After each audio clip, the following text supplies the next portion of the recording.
अहमद फराज की बहुत ही खूबसूरत गज़ल आपकी स्मातों की नज़र। रंजिश ही सही दिल ही दुखाने के लिए आ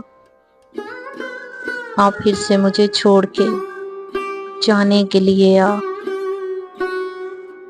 कुछ तो मेरे पिंदारे मोहब्बत का भरम रख, तू भी तो कभी मुझको मनाने के लिए आ।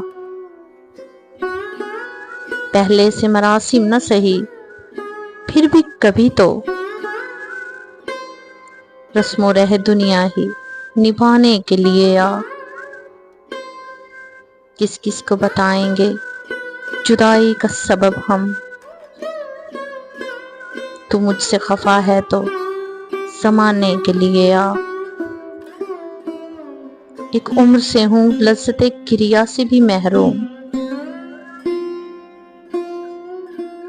ऐ राहते जां मुझको रुलाने के लिए आ। अब तक दिले खुश फहम को तुझसे हैं उम्मीदें, ये आखिरी शम्मे भी बुझाने के लिए आ। रंजिश ही सही दिल ही दुखाने के लिए आ फिर से मुझे छोड़ के जाने के लिए आ फिर से मुझे छोड़ के जाने के लिए जाने के लिए आ।